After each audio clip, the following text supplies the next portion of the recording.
സർക്കാരിനെതിരെയുള്ള ജനങ്ങളുടെ വിധിയെഴുത്ത് കേവലം ഒരു വൺ ടൈം ജഡ്ജ്മെന്റ് അല്ല. അത് വളരെ കാൽക്കുലേറ്റഡ് ആണ്. കേരളത്തിലൊരു ഭരണമാറ്റം വേണം, ജനങ്ങളത് ആഗ്രഹിക്കുന്നു എന്നതിന്റെ പ്രകടമായിട്ടുള്ള സൂചനയാണ്, വ്യക്തമായിട്ടുള്ള വിധിയെഴുത്താണ് തദ്ദേശ തെരഞ്ഞെടുപ്പിലെ ആവർത്തിച്ചുള്ള വിധിയെഴുത്ത് എന്ന് ഞങ്ങൾ മനസ്സിലാക്കുന്നു. ജനങ്ങളുടെ ആ പ്രതീക്ഷയ്ക്കനുസരിച്ച് ഉയരാൻ കേരളത്തിലെ കോൺഗ്രസ് നേതൃത്വം തയ്യാറായിക്കൊണ്ട് തന്നെയാണ് ഈ ക്യാമ്പിൽ നിന്ന് പിരിഞ്ഞിട്ടുള്ളത്. ജനാധിപത്യ പ്രക്രിയയിൽ വളരെ പ്രധാനപ്പെട്ട കാര്യങ്ങൾ ഒന്ന് ജനങ്ങളുടെ വോട്ടവകാശമാണ്. അത് സംരക്ഷിക്കുന്നതിന് പകരം അത് നിഷേധിക്കാനുള്ള SIR പ്രക്രിയയാണ് ഇപ്പോൾ രാജ്യത്തൊട്ടാകെ നടന്നുകൊണ്ടിരിക്കുന്നത്. അതിൽ കോൺഗ്രസിന്റെ അതിശക്തമായിട്ടുള്ള പ്രതിഷേധം, പ്രതിപക്ഷത്തിന്റെ ദേശീയ നേതാവ് രാഹുൽജി, കോൺഗ്രസ് അധ്യക്ഷൻ മല്ലികാർജ്ജുന ഖാർഗെജി ഇവരുടെ എല്ലാം നേതൃത്വത്തിൽ നടന്ന വലിയ സമരങ്ങൾ, വോട്ട് ചോരിക്കെതിരെയുള്ള വലിയ മുന്നേറ്റങ്ങൾ, ഒപ്പുശേഖരണം, ഡൽഹിയിലെ റാലി, ഇതെല്ലാം വ്യക്തമാക്കുന്നത് ജനാധിപത്യ പ്രക്രിയയിലെ പൌരാവകാശത്തിന്റെ ഭാഗമാണ് വോട്ടവകാശം എന്നുള്ളതാണ്. ആ വോട്ടവകാശം കേരളത്തിലും സംരക്ഷിക്കപ്പെടണം. ഇതുവരെ വന്നിട്ടുള്ള പട്ടികയിൽ ലക്ഷക്കണക്കിന് ആളുകൾ, അർഹതയുള്ള ആളുകളെ വ്യക്തമായ കാരണങ്ങളില്ലാതെ തന്നെ സാങ്കേതികത്വത്തിന്റെ പേര് പറഞ്ഞ് ഒഴിവാക്കിയാണുള്ളത്. ഞങ്ങളുടെ ആവശ്യം, ഞങ്ങളുടെ അഭ്യർത്ഥന, ഞങ്ങളുടെ നിലപാട് 18 വയസ്സായി വോട്ടവകാശത്തിന്റെ പ്രായപൂർത്തിയായിട്ടുള്ള കേരളത്തിലെ മുഴുവൻ പൌരന്മാർക്കും വോട്ടവകാശം നൽകണം. അർഹതപ്പെട്ട മുഴുവൻ ആളുകളെയും പട്ടികയിൽ പേര് ചേർക്കണം.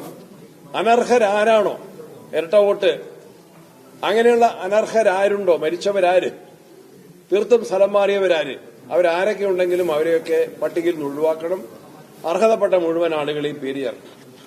അതിലേക്ക് രാഷ്ട്രീയ പ്രവർത്തകര് വളരെ സംഘടിതമായിട്ട് തന്നെ അതിന്റെ പ്രവർത്തനത്തിന്റെ ഉത്തരവാദിത്വം ഏറ്റെടുത്ത് ജനങ്ങളുടെ സഹകരണത്തോടെ മുന്നോട്ട് പോവുകയാണ്.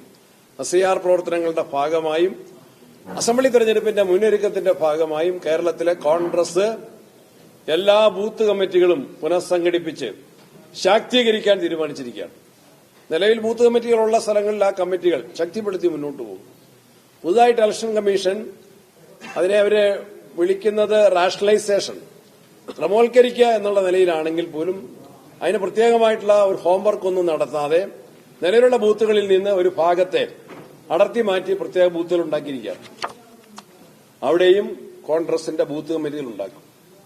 തെരഞ്ഞെടുപ്പ് നീതിപൂർവ്വമാകണമെന്ന് ഞങ്ങൾ ആദ്യമേ ആവശ്യപ്പെടുകയാണ്. തദ്ദേശ തെരഞ്ഞെടുപ്പിൽ ഞങ്ങൾ വൻപിച്ച വിജയം കൈവരിച്ചപ്പോൾ പോലും ഞങ്ങൾ ആദ്യം മുതൽ പറഞ്ഞിരുന്ന ഒരു കാര്യം, തദ്ദേശ തെരഞ്ഞെടുപ്പിൽ ഒരുപാട് അപാകതകൾ മനഃപൂർവ്വമായിട്ട്, ഒന്ന് വാർഡ് വിഭജനത്തിലെ അശാസ്ത്രീയതയാണ്. പല ഉദാഹരണങ്ങളും ഈ ചർച്ചയ്ക്കകത്ത് ക്യാമ്പിൽ പല പ്രതിനിധികളും നേതാക്കന്മാരുൾപ്പെടെ ചൂണ്ടിക്കാട്ടി. തിരുവനന്തപുരം കോർപ്പറേഷനിൽ ചില വാർഡുകൾ UDF ജയിക്കുന്നത് 12,000 വോട്ടിൽ ഉള്ള വാർഡുകളാണ് ജയിക്കുന്നതെങ്കിൽ LDFും BJPയും ജയിക്കുന്ന വാർഡുകളിൽ തിരുവനന്തപുരത്തും കോഴിക്കോട് മറ്റ് കോർപ്പറേഷനുകളിലും തദ്ദേശ സ്ഥാപനങ്ങളിലും കാണാൻ സാധിക്കും. ഒരു സ്ഥലത്ത് 12,000 വോട്ടുള്ള UDF വാർഡുകൾ, മറുസ്ഥലത്ത് LDFന്റെയോ BJPയുടെ വാർഡുകൾ 4,000 വോട്ട് മാത്രമാണ്. അശാസ്ത്രീയമായ വാർഡ് വിഭജനം, വോട്ടർ പട്ടികയിലെ വ്യാപകമായ ക്രമക്കേടുകൾ, അതിനെല്ലാം അതിജീവിച്ചുകൊണ്ടാണ് ഞങ്ങൾ വിജയിച്ചത്. ഈ പശ്ചാത്തലത്തിലും ഞങ്ങൾ പറയുകയാണ്, നിയമസഭാ തെരഞ്ഞെടുപ്പിന്റെ വോട്ടർ പട്ടിക കുറ്റമറ്റതായിരിക്കണം. അതിന് കോൺഗ്രസിന്റെയും UDFന്റെയും പ്രവർത്തകര് കണ്ണിൽ എണ്ണയൊഴിച്ച് വോട്ടർ പട്ടിക പ്രവർത്തനത്തിൽ ജനങ്ങൾക്കൊപ്പം നിൽക്കണം. ജനങ്ങളുടെ സഹകരണം ഞങ്ങൾ പൂർണ്ണമായിട്ടും അഭ്യർത്ഥിക്കുകയാണ്, പ്രതീക്ഷിക്കുകയാണ്.